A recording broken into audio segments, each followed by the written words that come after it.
చెల్లి చనిపోయి సంవత్సరం అయింది. ఇంకెన్నాళ్ళని ఇలా ఒంటరిగా ఉంటావు? ఇంకో పెళ్లి చేసుకోవచ్చుగా. ఇంకొక పెళ్లి చేసుకుంటే తను నాకు భార్య కావచ్చేమో, కానీ మా అబ్బాయికి తల్లి కాలేదు. ఏనా నాన్న, రెడీ అయ్యావా? ఇంకా లేదు నాన్న, రెడీ అవుతున్నా.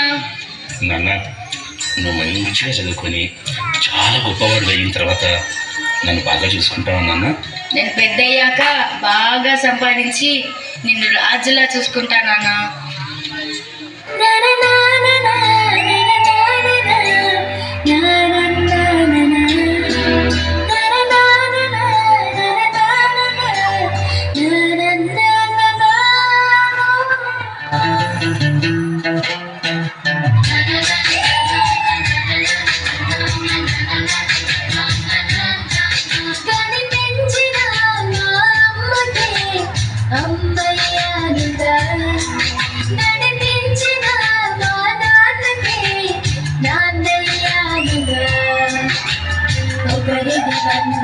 ఒకరిది చూపు ఇరువురి కలయిక కంటి చూపు, ఒకరిది మాట ఒకరిది భావం ఇరువురి కదలిక కదిపిన కథగిరి. నానా, నువ్వే నా సూపర్ హీరో నాన్న. నేను కూడా పెద్దయ్యాక నీలానే సూపర్ హీరోలు అవుతాను నాన్న.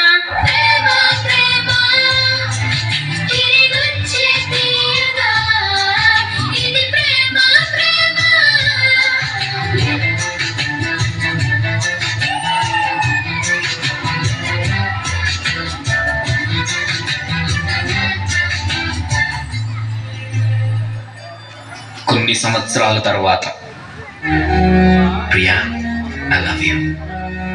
నిన్ను ప్రేమించే వరకు ప్రేమ అంటే ఏంటో కూడా నాకు తెలియదు. నాకు ఇప్పుడు తెలుసుకోవాలనుంది. Will you love me? Yeah, I love you more than మీ.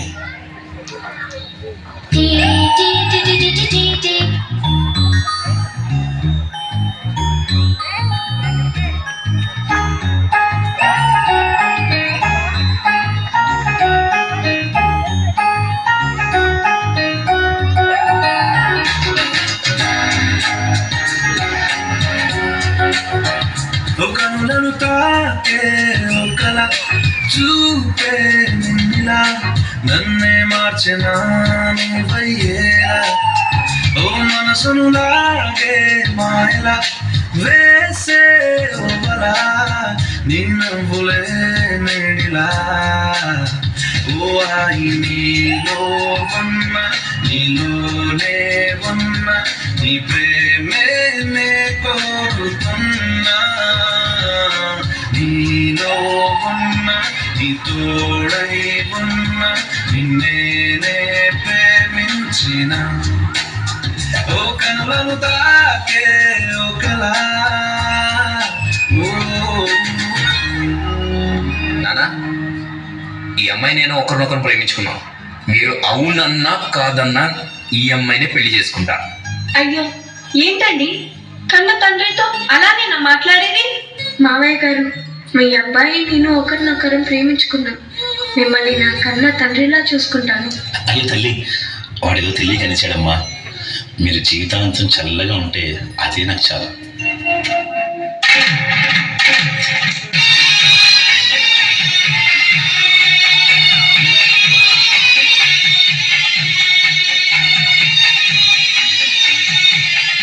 కొన్ని రోజుల తర్వాత నా జీవితంలో ఎవరి శని తగిలిందో ఒక్క జాబ్ కూడా రావడం లేదు. ఏమైంది అంత చిరాగ్గా ఉన్నారు?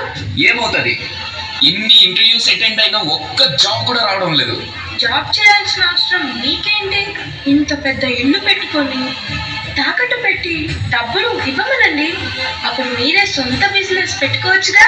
వెళ్ళి మీ నాన్నగారిని అడగండి. నానా, నేను కొత్త బిజినెస్ పెట్టాలనుకుంటున్నాను.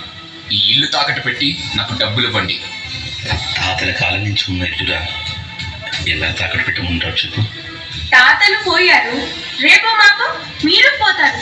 ఒక్కగాని ఒక్క కొడుక్కి ఇవ్వడానికి ఏంటి మీ బాధ? సరే అమ్మా, అన్నీ ఇచ్చేస్తాను. నేను మాత్రం ఈ తాకట్టు పెట్టిన ఇంట్లో ఉండలేదు. మీరు ఏమన్నా చెయ్యండి నాన్న, నాకు మాత్రం డబ్బులు కావాలి.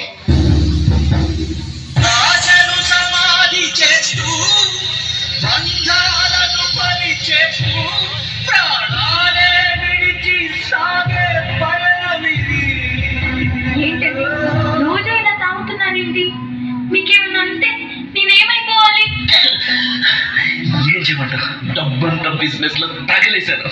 ఒక్క రూపాయి లేదు ఇప్పుడు నా దగ్గర.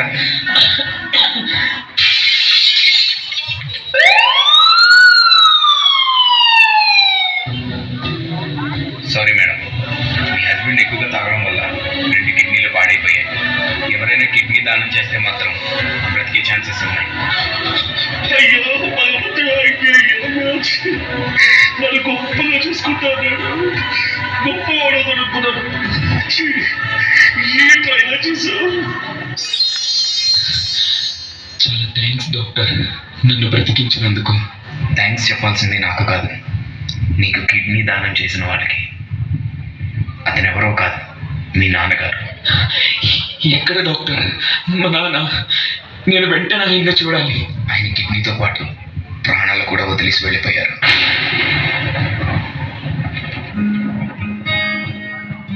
చంద్రంలోన నీరంతా కన్నీరమేనే, గుండెల్లోన ప్రతి మూల నీ గుంతే మోగినే. ఉప్పు గాలి నిప్పై మారి నన్నే కాల్చెనే, ఈ సుడి గాలి నిన్నెత్తుకెళ్ళి నన్నే కూల్చెనే.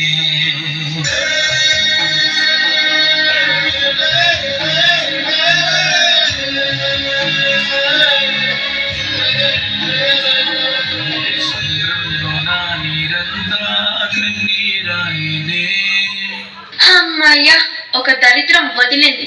ఏదైతేనే మీరు బ్రతికారు, నాకు అదే చాలు. మా నాన్నంటే ఎంత ఇష్టమో తెలుసా నాకు. పిచ్చే మా నాన్నంటే. 10 సంవత్సరాల క్రితం నేను ఆయనతో ఎలా ఉండేవాడినో తెలుసా? నేను ఎక్కడికి వెళ్ళినా ఆయనతోనే. తినాలన్నా, తిరగాలన్నా, ఆఖరికి పడుకోవాలన్నా ఆయన గుండెల పైనే. కొడుకు బాగుండాలన్న కోరిక తప్ప ఆయనకి ఏ కోరిక ఉండేది కాదు. కాలేజీలో జాయిన్ అయ్యాక ఏమైందో ఏమో, ఫ్రెండ్స్, సిగరెట్, మందు, ఇలా అన్ని అలవాట్లకి బానిసైపోయారు. మా నాన్న ప్రేమకు దూరం అయిపోయారు. మా నాన్నకి మాటి